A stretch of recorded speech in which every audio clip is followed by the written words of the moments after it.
बिस्मिल्लाहिर्रहमानिर्रहीम। अस्सलाम वालेकुम वरहमतुल्लाहि वबरकातुहू। सैयदना बरा बिन आज़िब रज़ियल्लाहु तआला अन्हु कहते हैं कि हम रसूलुल्लाह सल्लल्लाहु अलैहि वसल्लम के हमरा एक अंसारी के जनाजा में गए। जब कब्र पर पहुँचे तो देखा कि अभी तक कब्र तैयार नहीं हुई थी। रसूलुल्लाह सल्लल्लाहु अलैहि वसल्लम बैठ गए। हम भी आप सल्लल्लाहु अलैहि वसल्लम के इर्द गिर्द बैठ गए। ऐसे लगता था कि हमारे सरों पर परिंदे बैठे हैं। आप सल्लल्लाहु अलैहि वसल्लम के हाथ में लकड़ी थी। इसके साथ आप सल्लल्लाहु अलैहि वसल्लम ज़मीन को खरीदने लग गए। आप सल्लल्लाहु अलैहि वसल्लम ने सर उठाया और 2-3 बार फरमाया, अज़ाब कब्र से अल्लाह की पनाह मांगो। उसके बाद आप सल्लल्लाहु अलैहि वसल्लम ने फरमाया, मोमिन आदमी जब इस दुनिया के आखिरी और आखिरत के पहले मराहिल में होता है तो आसमान से सूरज की तरह के इंतहाई सफ़ेद चेहरों वाले फरिश्ते उसके पास आते हैं। उनके पास जन्नत का कफन और खुशबू होती है। वो आकर उस आदमी की आंखों के सामने बैठ जाते हैं। इतने में मौत का फरिश्ता आकर उसके सर के करीब बैठ जाता है और कहता है, ए पाकीज़ा रूह, अल्लाह की बख्शिश और रज़ामंदी की तरफ निकल। उसकी रूह आराम से बहती हुई यूं निकल आती है जैसे मशकीज़े से पानी का कतरा निकल आता है। जन्नत के फरिश्ते इस रूह को मौत के फरिश्ते के हाथों में एक लम्हा के लिए भी नहीं रहने देते, बल्कि वो फ़ौरन इसे वसूल करके जन्नत वाले कफन और खुशबू में लपेट देते हैं। उससे रूए ज़मीन पर कस्तूरी की उम्दा तरीन खुशबू जैसी महक आती है। फरिश्ते उसे लेकर ऊपर जाते हैं और वो फरिश्तों की जिस जमात और गिरोह के पास से गुज़रते हैं वो पूछते हैं, ये पाकीज़ा रूह किसकी है? इसे दुनिया में जिन बेहतरीन नामों से पुकारा जाता था, वो फरिश्ते उनमें से सबसे उम्दा नाम लेकर बताते हैं कि ये फ़लाँ बिन फ़लाँ है। यहाँ तक कि वो उसे पहले आसमान तक ले जाते हैं और उसके लिए दरवाज़ा खुलवाते हैं। उनके कहने पर दरवाज़ा खोल दिया जाता है। फिर हर आसमान के मुकर्रब फरिश्ते उस रूह को ऊपर वाले आसमान तक छोड़ कर आते हैं। इस तरह उसे 7 आसमान तक ले जाया जाता है। अल्लाह ताला फरमाता है, मेरे बंदे के नामा अमाल वाली किताब इल्लियीन में लिख दो और उसे ज़मीन की तरफ वापस ले जाओ, क्योंकि मैंने इसको इसी से पैदा किया है, इसलिए मैं इसको इसी में लौटाऊंगा और फिर इसको दूसरी मर्तबा उसी से निकालूंगा। आप सल्लल्लाहु अलैहि वसल्लम ने फरमाया, फिर उसकी रूह को उसके जिस्म में लौटा दिया जाता है। उसके पास 2 फरिश्ते आते हैं और उसे बिठा कर पूछते हैं, तेरा रब कौन है? वो कहता है, मेरा रब अल्लाह है। वो कहते हैं, तेरा दीन क्या है? वो कहता है, मेरा दीन इस्लाम है। वो कहते हैं, ये जो आदमी तुम्हारे अंदर मबूस किया गया था वो कौन है? वो जवाब देता है, वो अल्लाह के रसूल हैं। वो कहते हैं, ये बातें तुम्हें कैसे मालूम हुई? वो कहता है, मैंने अल्लाह की किताब पढ़ी, उस पर ईमान लाया और मैंने उसकी तस्दीक की है। उसके बाद आसमान से ऐलान करने वाला ऐलान करते हुए कहता है, मेरे बंदे ने सच कहा है।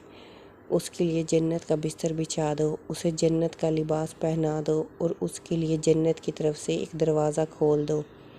आप सल्लल्लाहु अलैहि वसल्लम ने फरमाया, बस उसकी तरफ जन्नत की हवाएं और खुशबुएं आने लगती हैं और ताहद्दे नज़र उसके लिए कब्र को फराख कर दिया जाता है। आप सल्लल्लाहु अलैहि वसल्लम ने फरमाया, उसके पास एक इंतहाई हसीन और जमील, खुशपोश और उम्दा खुशबू वाला एक आदमी आता है और कहता है, तुम्हें हर उस चीज़ की बिशारत हो जो तुम्हें अच्छी लगे। यही वो दिन है जिसका तेरे साथ वादा था। वो कब्र वाला पूछता है, तू कौन है? तेरा चेहरा तो ऐसा चेहरा लगता है जो खैर के साथ आता है। वो जवाबन कहता है, मैं तेरा नेक अमल हूँ। वो कहता है, ऐ मेरे रब, क़यामत कायम कर दे ताकि मैं अपने अहल और माल की तरफ लौट सकूँ। आप सल्लल्लाहु अलैहि वसल्लम ने फरमाया, काफिर आदमी इस दुनिया से रुखसत होकर आखिरत की तरफ जा रहा होता है तो आसमान से स्याह चेहरों वाले फरिश्ते आते हैं। उनके पास टाट होते हैं। वो आकर उसके सामने बैठ जाते हैं। इतने में मौत का फरिश्ता आकर उसके सर के करीब बैठ जाता है और कहता है, ए खबीस रूह, अल्लाह के गुस्से और नाराज़गी की तरफ निकल आ। और वो उसके जिस्म में बिखर जाती है। फिर फरिश्ता उसे यूं खींचता है जैसे कांटेदार सलाख को तरावन में से खींच कर निकाला जाता है। जब फरिश्ता उसे निकाल लेता है तो दूसरे फरिश्ते इस रूह को उसके हाथ में एक लम्हा के लिए भी नहीं रहने देते, बल्कि वो उसे फ़ौरन टाटों में लपेट लेते हैं। روئے زمین پر پائے جانے والی سب سے گندی بدبو اس سے آتی ہے۔ فرشتے اسے لے کر اوپر کو جاتے ہیں۔ وہ فرشتوں کی جس جماعت کے پاس سے گزرتے ہیں تو وہ پوچھتے ہیں، یہ خبیث روح کس کی ہے؟ اس آدمی کو دنیا میں جن برے ناموں سے پکارا جاتا ہے وہ ان میں سے سب سے برا اور گندا نام لے کر بتاتے ہیں کہ یہ فلاں بن فلاں ہے۔ یہاں تک کہ فرشتے اسے پہلے آسمان تک لے جاتے ہیں اور دروازہ کھلوانے کا کہتے ہیں، لیکن اس کے لیے آسمان کا دروازہ نہیں کھولا جاتا۔ اس کے بعد اس کی روح کو اس کے جسم میں لوٹا دیا جاتا ہے اور 2 فرشتے اس کے پاس پہنچ جاتے ہیں اور اسے بٹھا کر اس سے پوچھتے ہیں کہ تیرا رب کون ہے؟ وہ کہتا ہے، ہائے ہائے میں تو نہیں جانتا۔ وہ پوچھتے ہیں، تیرا دین کیا ہے؟ وہ کہتا ہے، ہائے ہائے میں تو نہیں جانتا۔ آسمان سے اعلان کرنے والا کرتا ہے، یہ جھوٹا ہے، اس کے لیے جہنم کا بستر بچھا دو اور اس کے لیے جہنم کی طرف کا دروازہ کھول دو۔ پس وہاں سے اس کی طرف جہنم کی حرارت اور بدبو آنے لگتی ہے۔ اس کی قبر اس پر اس قدر تنگ کر دی جاتی ہے کہ اس کی پسلیاں ایک دوسرے میں گھس جاتی ہیں۔ ایک انتہائی بد شکل، بدصورت، گندے لباس والا بدبودار آدمی اس کے پاس آ کر کہتا ہے، تجھے ہر اس چیز کی بشارت ہو جو تجھے بری لگتی ہے۔ یہ وہی دین ہے کہ جس کا تجھ سے وعدہ کیا جاتا تھا۔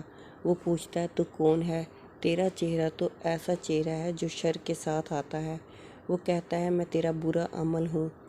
وہ قبر والا کہتا ہے، اے میرے رب، قیامت قائم نہ کرنا۔ ناظرین گرامی، لیکن 8 قسم کے لوگوں میں سے قبر میں سوالات نہیں ہوں گے۔ ان میں سے ایک شہید جو اسلامی ملک کی سرحدوں کی حفاظت کرنے والا ہو اور اس میں وہ شہید ہو جائے۔ دوسرا نمبر وہ شخص جو مرض طاعون سے فوت ہونے والا ہو۔ تیسرا نمبر طاعون کے زمانہ میں ان کے علاوہ کسی مرض سے فوت ہونے والا جبکہ وہ اس پر صابر اور ثواب کی امید رکھنے والا ہو۔ نمبر 4 صدیقین سے بھی قبر میں سوال نہیں ہوگا۔ نمبر 5 جمعے کے دن یا رات میں مرنے والا شخص۔ نمبر 6 اس طریقے سے ہر رات سورہ ملک پڑھنے والا شخص، اور بعض حضرات نے تو اس کے ساتھ سورہ سجدہ کو بھی ملایا ہے۔ نمبر 7 اپنے مرض میں جو شخص قل هو اللہ احد پڑھے گا اور اسی کا ورد رکھے گا اور اگر یہ فوت ہو جائے تو اس سے بھی سوال نہیں ہوگا۔ نمبر 8 بعض شارحین نے فرمایا ہے کہ ان میں سے انبیاء علیہ السلام کا اضافہ کیا جائے اس لیے کہ وہ صدیقین سے درجے میں بڑے ہیں، ان سے بھی سوال نہیں ہوگا۔